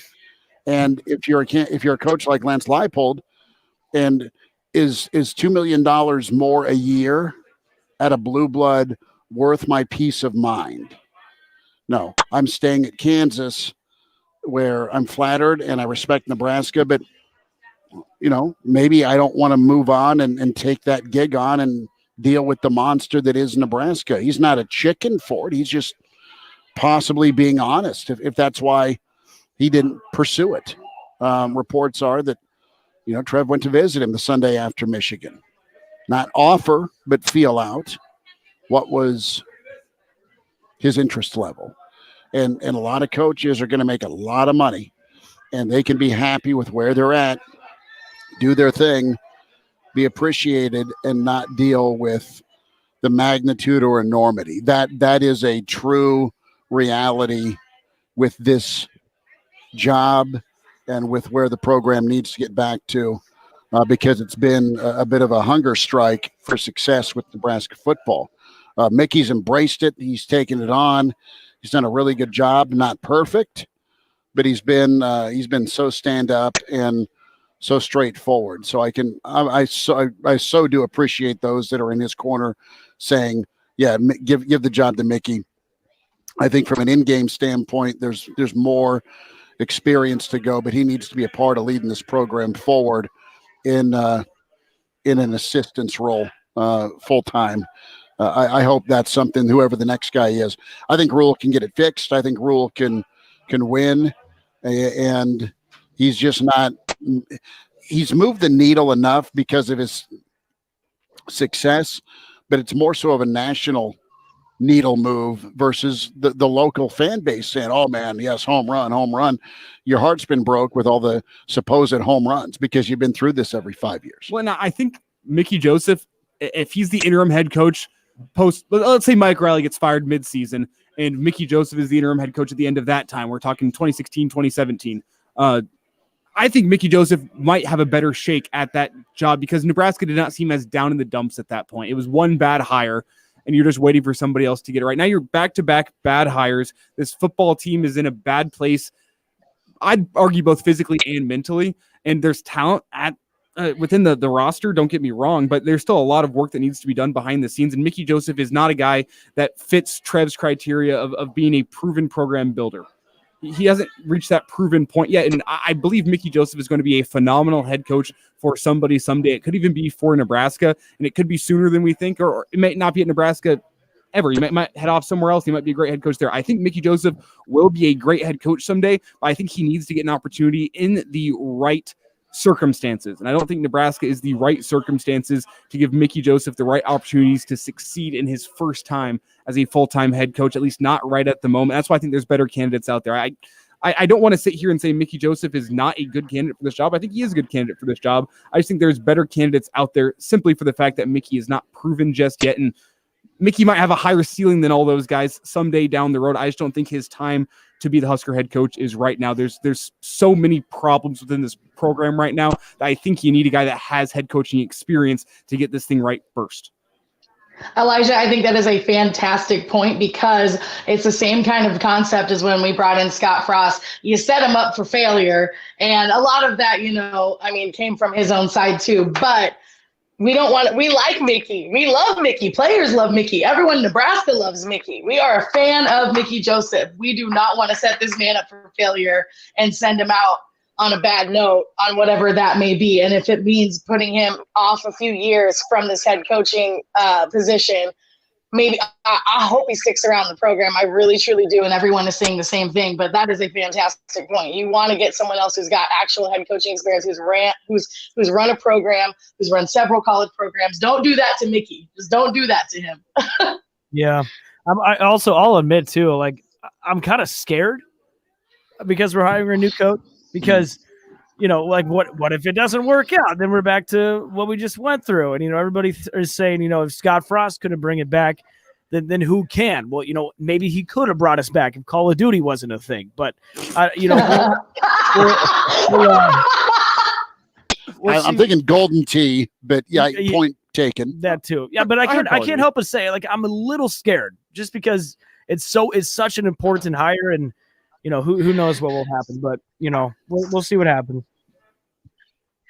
I've heard this job described as the sexiest head coaching job and the scariest head coaching job in the country right now. Yeah. That's fair. I mean, it's the potential is sexy. The potential is sexy. The reality. Yes. Schmitty's writing that one down. That's going right to the notepad. That's a title. You're scary. Numbers to get in. Some last call thoughts for you at 466-3776 800-825-5865. They are putting the chairs up. I'm getting booted shortly. Nothing I did. It's just the tailgate rooftop pate is closing down here in Iowa City. So yet.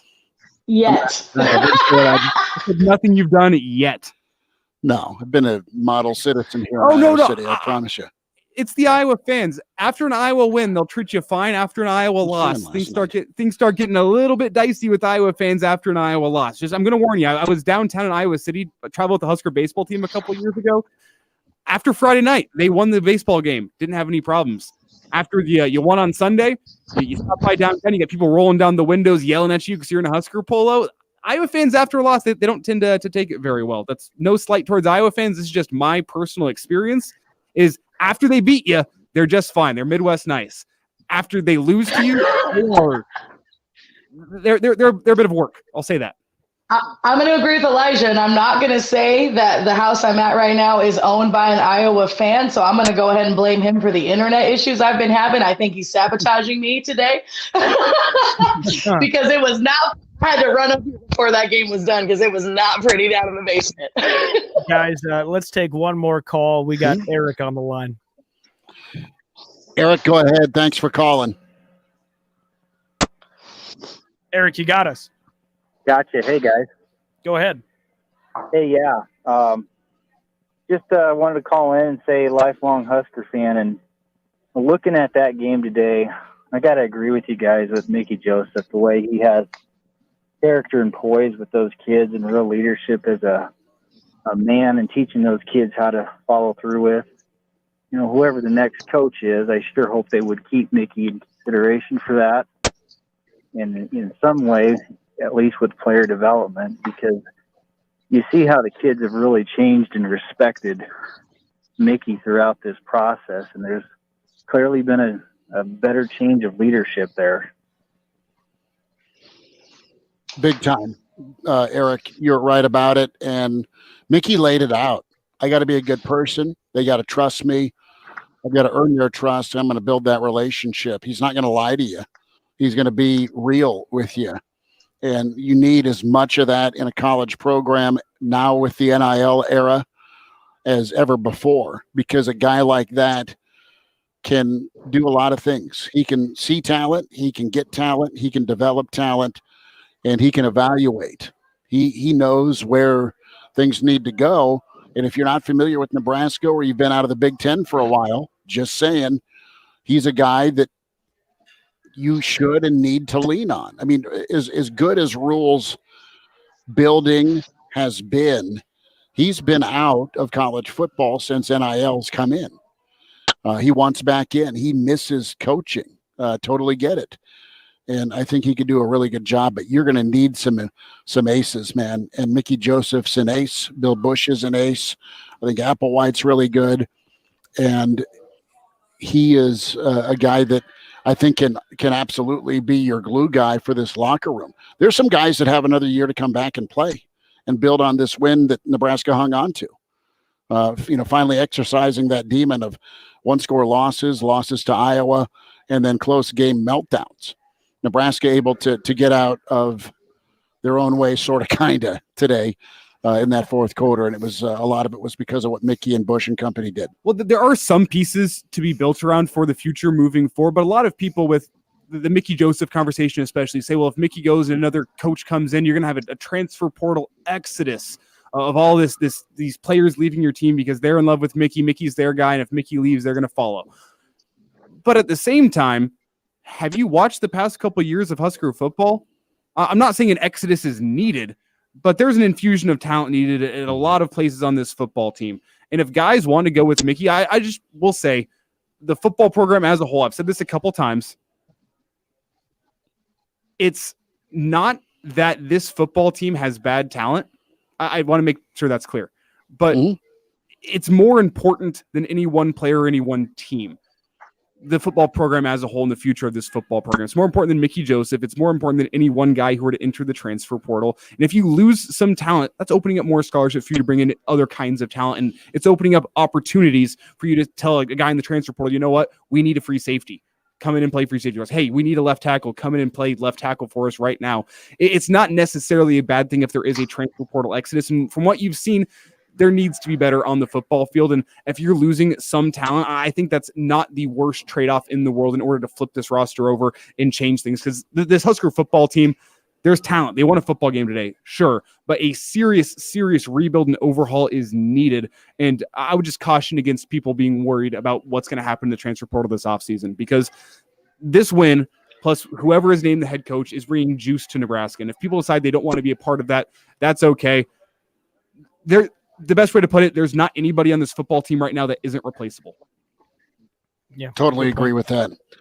I am exiting the tailgate spot here at the Marriott in Iowa City. We'll be back on Elijah, me, and Kranek tomorrow morning at 7 a.m.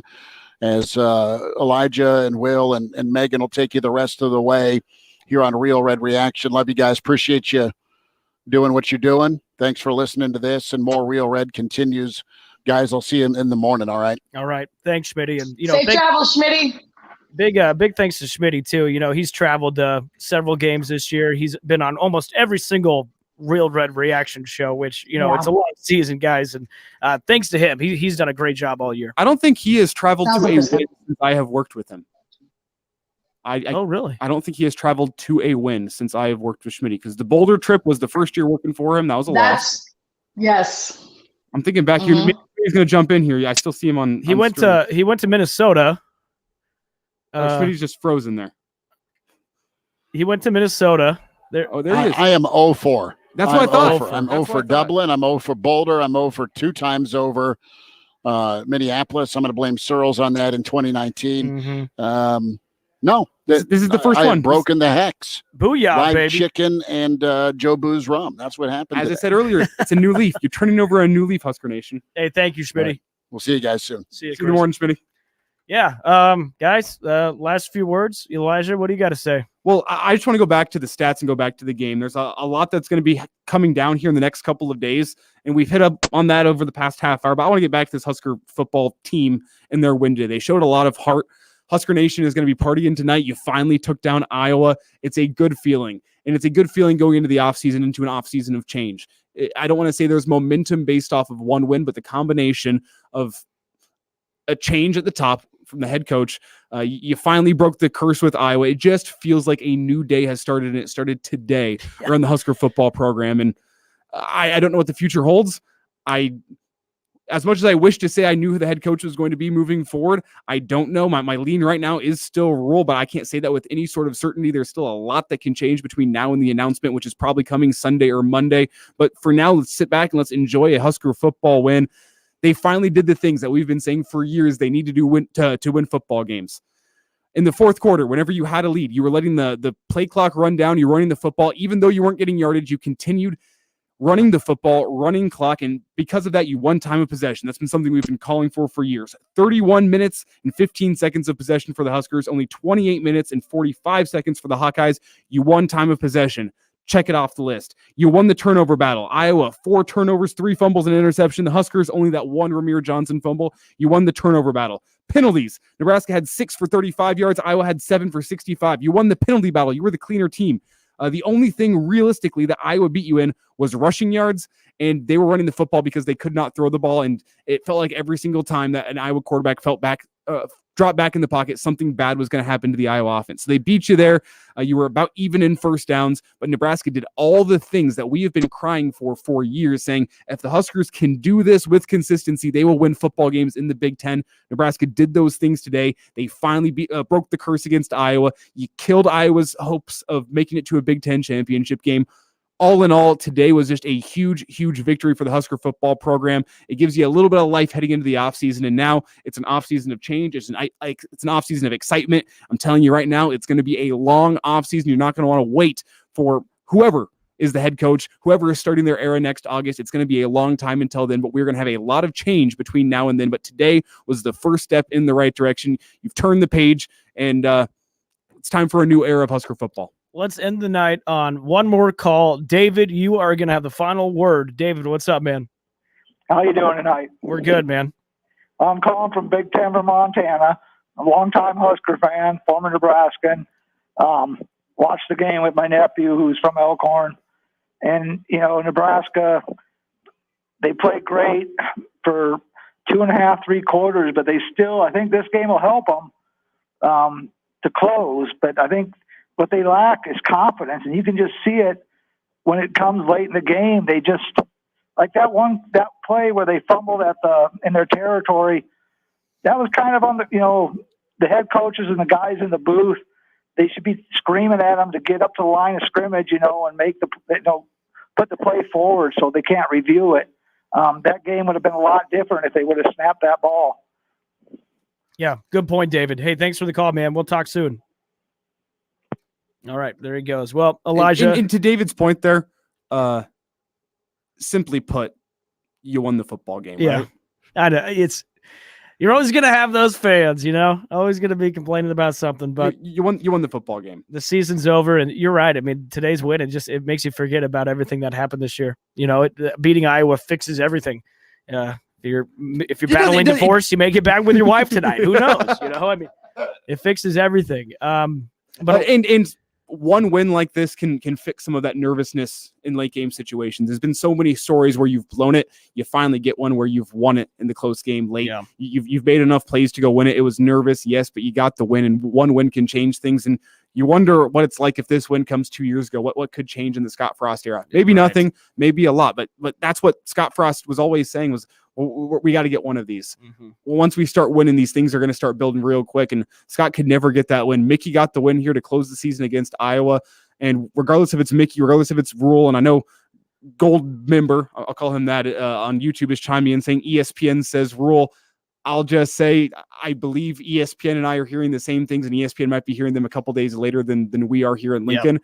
And I can tell you, Rule is probably the front runner right now. Rule is not a done deal, and it could still very realistically be Rule on Sunday, but there is a hitch somewhere in that process. If it was Rule, I mean, we heard this name 2-3 days ago that this was getting close to being done. If it was Rule, it would be done right now if there wasn't any hitches in the process. Yep. And those could get cleaned up. They could get smoothed over, and this could be an announcement Sunday morning. Very realistically, I think Rule is still your top guy, the top candidate at the moment.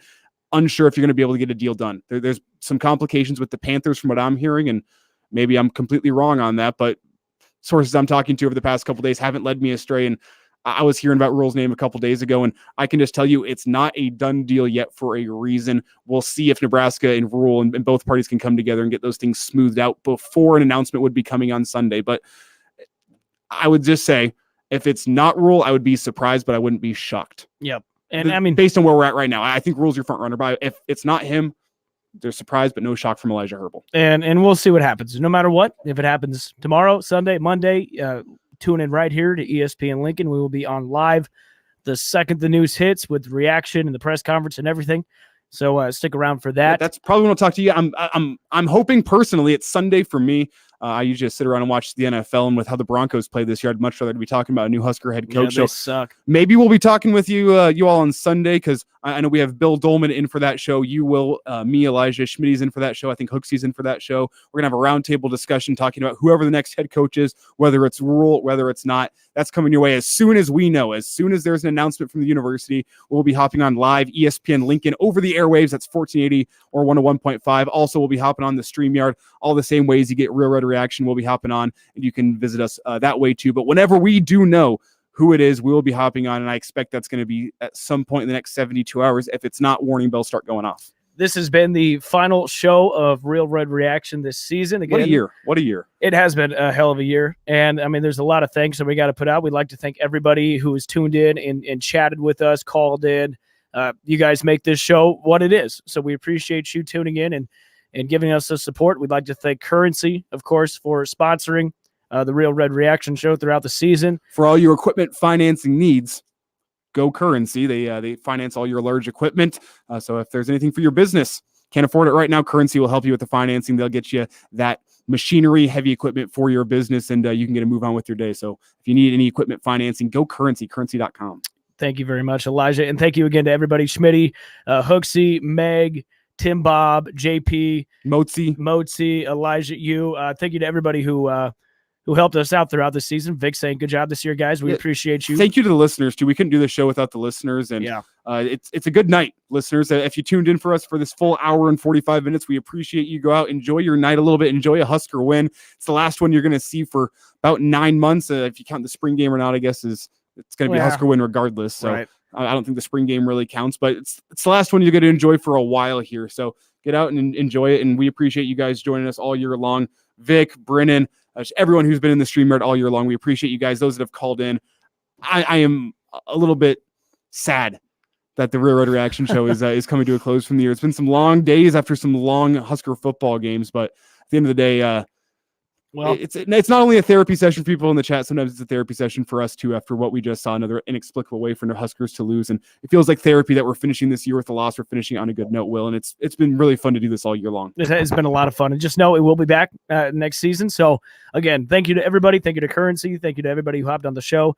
Elijah, I got to head downtown and work a 8-hour bar shift, so I will see you later. Well, we'll be back. Schmitty, myself, Mark Cranach, 7 to 9 a.m. ESPN Lincoln will have more reaction. Maybe maybe tomorrow morning we'll have some sort of news about the Husker coaching search. If not, we'll be talking Iowa. We'll probably still be talking the coaching search too. So that's when we'll talk to you again, 7 to 9 a.m. for us here locally on ESPN Lincoln, or check out the podcast afterwards. If you're elsewhere, we'll have the live stream going like we always do too. That's whenever I will talk to you again. Will, want to close this out here? I'll probably be back on Monday at some point, but we're going to get out of here. We're going to get you back to regular ESPN programming, and whatever happens these next few days, go Big Red.